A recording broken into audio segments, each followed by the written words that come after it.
Ola Kinalito, aka Mahadi, not Mahali. I'm the girl that calls 4 countries home. 4+1. Hello, guys, welcome to my channel. If you are new here, I might have things in my mouth. I don't know because I was busy having some biscuits. I was about to sleep. Well, as you can see, I'm in my PJs. They have shrunk. Wow. Washed them once. I bought them in the UK. Washed them once and folded them away. So I just pulled them out tonight, and they shrunk. Anywho, I was just about to go wash my face, so I didn't even try and fix myself up or anything. I mean, I shouldn't apologize for that. But yeah, I will feel very, very accomplished if I actually record this video. I've been planning on. Let me just grab my water. Let's grab the water. I've been planning on recording.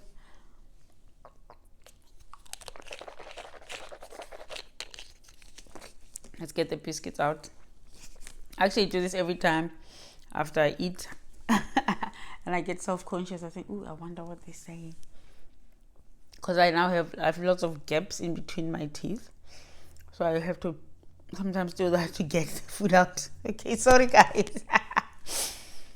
Right, to my divorced ladies and gents. Right, to my divorced gents. There's this thing that I read. Where have I written? So I read everything I read once, and I was searching for it now, and I found some points that are similar. I'm not sure if this is the one that I read, but it's 10 things. I've added my 11th one, but I really haven't taken time to. Probably there'll be a part 2 at some point. Things that I'm thinking that I did, things that benefited me. It's basically 10 things that a divorced woman needs to do.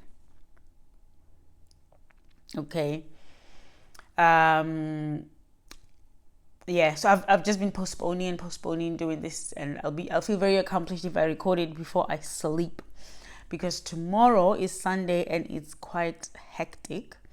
Work on Monday. So yeah, next thing I know, it's gonna be next year before we have another video. So I've written them all on my paper here.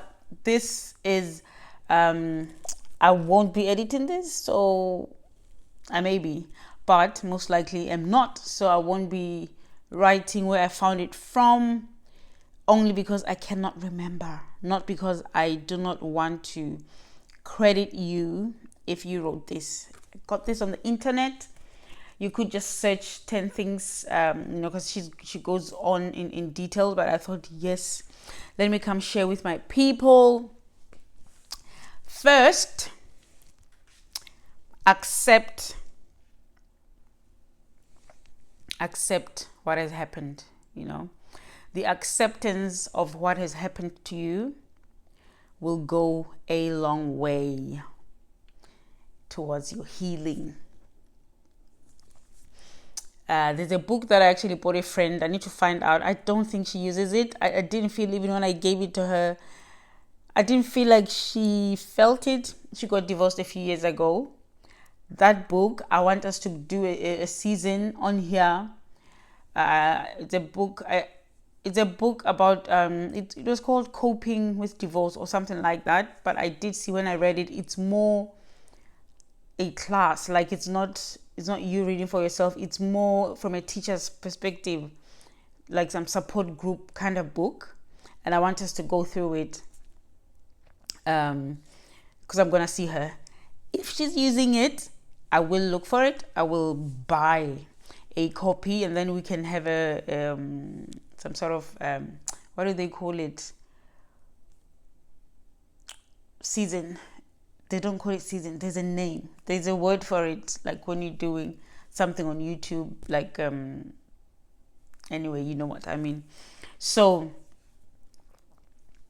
I remember reading in there also about how, nobody plans to divorce. You don't get married to divorce normally.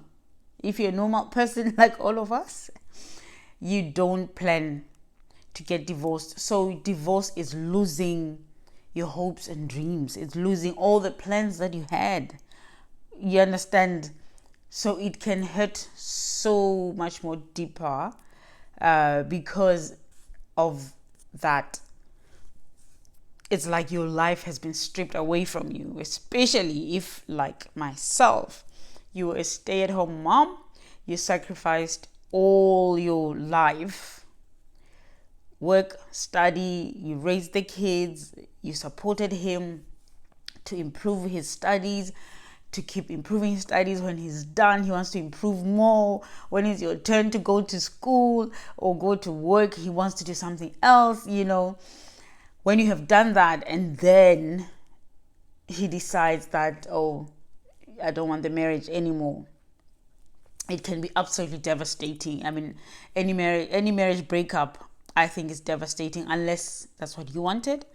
But I know that even if it's what you want, it's still devastating, because sometimes you come to that conclusion to divorce after having sat down and assessed your marriage situation and decided that this is not working. But that is heart-wrenching to come to that decision, unless you're a psychopath. It's hard and painful. So acceptance of what has happened to you, yes, not just what has happened. Acceptance will go a long way. A long way. Do what you need to do to accept. Pray. Talk to people. Talk to someone. But accept your situation and then deal with the rest. Number 2, get your own source of income and open your own bank account. Now, I'm one of those girls that used to be really shocked when I hear married people having different bank accounts and having separate monies, once upon a time. Because when we did come here, we did have different separate bank accounts, because he had already opened up his account. He came here first and then he opened up an account. But before then, we had joint accounts. And I must put it out there that my ex never, even though the financial abuse that I experienced was different, I would talk to my fellow married women and I would be so shocked they didn't even know what the husband earns.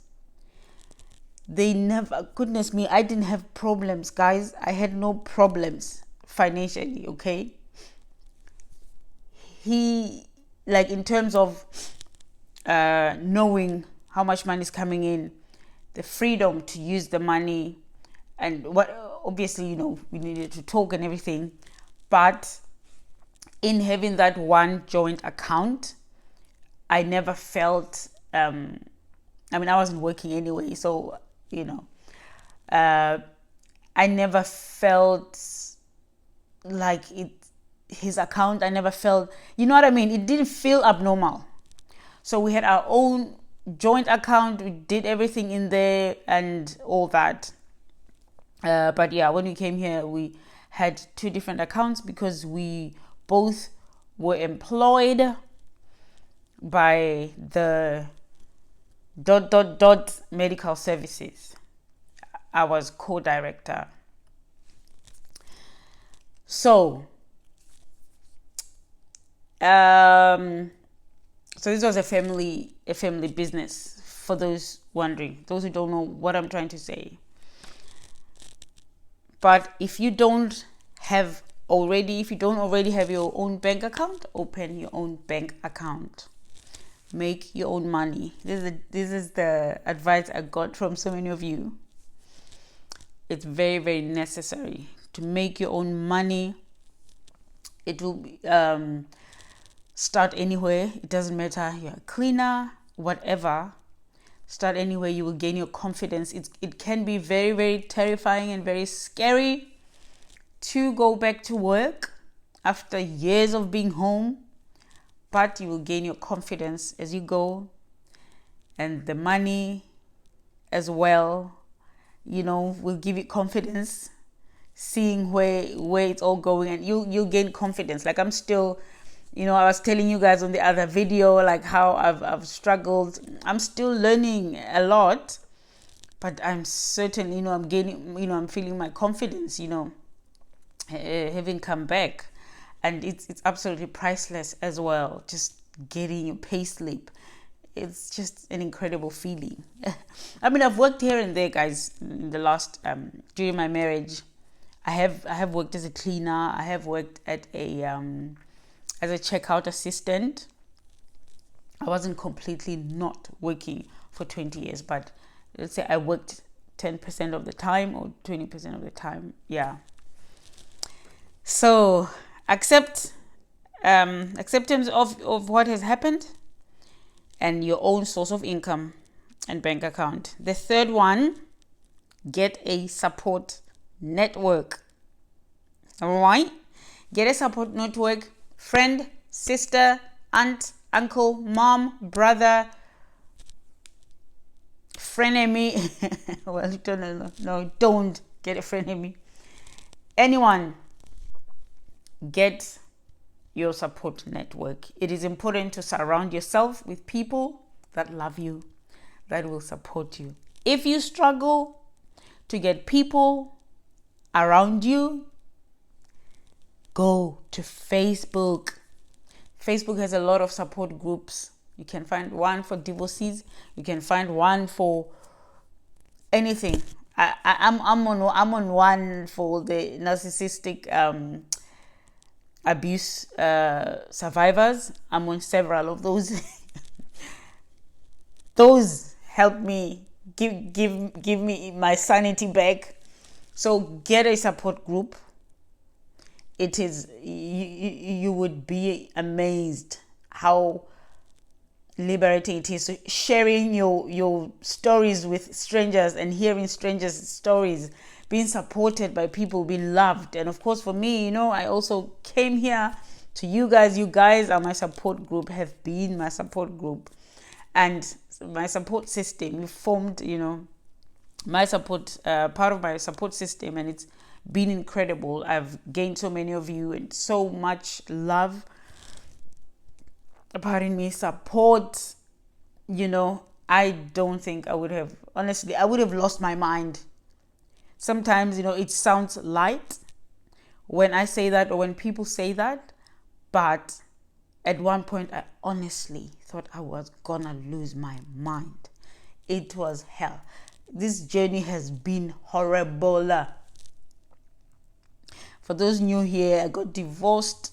My official divorce was on the 8th of October, which was, so today is the 3rd of December, 2022.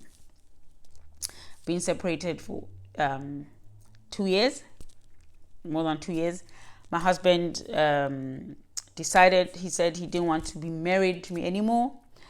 And he said I didn't need to know why when I asked him why. So that's my story in a nutshell.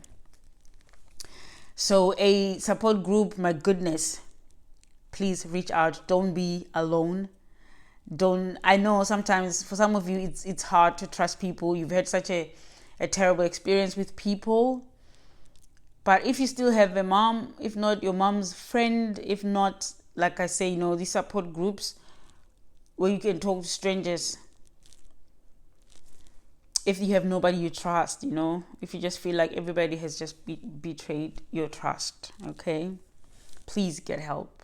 Please do not be and it helps those feelings of isolation. Sometimes you will feel a bit down, you just feel isolated. Nobody means to isolate you, but you will feel those. So you need that support group to always feel that you are not alone. And for me, it's been my motivation sharing on here, so you are not alone. You're not alone. And it's been crazy how I've just heard your stories, and the people that I didn't even know were divorced that I know personally, and you've shared your stories with me, and I'm glad that I have been able to be that what's the word? Yeah, that I have enabled you to relate, to have something to relate to, and to be able to open up, because I know the difference it makes to just talk to someone about your deepest hurts. Number four, she says, this lady, get at least one person that you can call at any time, whether it's day or night. Oh my goodness. Whew.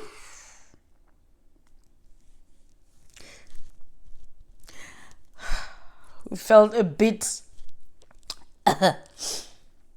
Now, some of you don't even know you were my person. You don't know. Some of you availed yourselves. I could talk to you anytime. There's a time when I needed to offload. There's a time when I remember someone, I won't say who, I almost said, but you'll know yourself when I mention this. She was saying that at one point, like right now, she's very private. She's private, to a degree. She speaks to some people, but she's very, very private with her personal life. But she was saying at one season, she went through a season where she was talking to anyone and anybody who was willing to listen, on the bus, in the taxi, wherever. Like, if you're willing to listen, I am going to tell you about how my husband is treating me. And man, I tell you. And for me, I just wanted to crush and squash those of you who say, don't put your dirty laundry, linen, whatever you were saying when I first spoke here on YouTube. And I really am so grateful for you guys who supported me, because that was my choice. I was doing me. It was me doing my life. It was me going through my pain the way I chose to. I don't know what gives people the right. I don't know why people feel they have the right to dictate how people should heal. Guys, sit down. It's our lives. You have your own life. We're adults. God gave us all, each of us, a brain. And we're all created different. If for you, being alone and hiding your pain is how you heal, that's fine. Fair enough. I can come to you and say, and judge you. Unless you've been like that because you're afraid. I'm here to encourage those who don't want to be healing like that, but they are afraid to open up and talk. But if for you, that's what you do, it's your thing, brilliant. But please, you can't come and I'm just speaking to people. I mean, I've got so many stories that people have shared with me. I'm not speaking to my experience only. You can't come and criticize someone for talking about what they're going through. Who are you? Who are you? Who are you? So thank you so much. Those people that I could call. There's a season where there are people now contact me like, you don't speak to me anymore. I'm on a different season now. There's a time when I was desperate, so I would call all the time. When you're desperate. And I cannot thank enough the people who were always there, picking up the phone, whatever time. I've been so blessed that I am in Australia, where the time difference with South Africa or the UK is like 6 to 8 hours. I always had people. I had a group of people. They don't know each other. I know who I can call when, and I could talk to them all about the same thing, and they would give me an ear. Nobody ever made me feel like I was burdening them. But of course, I think you can sort of sense when you feel like you're burdening someone, you sort of shift and don't even go there anymore. But these people that I was crying to, none of them ever made me feel, but I know there's friendships where we're talking a lot at the start, but then as it went on, because this thing had stages, it expanded, pardon me, goodness, why am I burping so much? This thing had stages, it went harder and harder, and not everybody could handle it. But I am so grateful. I can't believe I am on 21 minutes. I think I probably will do a part 2. Because this is just the 4th part thinking, because I've got 10 points. Okay, I think I'm going to stop it after 5, and then I'll go to the next one. I'll do part 2. So because this thing goes in stages, it becomes harder, more challenging, more complex. The more the men, your ex fights, the more girlfriends, not everybody can handle different things, and then work, and then the bank threatening to take the house back, and then but I've always had people to talk to. I'm so grateful. I've always had people to talk to. So please find that one person that you can call anytime, day or night. Number 5, get a new bed. New bed or new bed linen or new mattress. Change something. For me, I was still sleeping in our bed after he moved out. And my goodness, I feel like, okay, let me go. Let's do the next one. Yeah. Let's do the next one. Thank you for watching. Ciao, ciao. I'm going to do part 2 just now.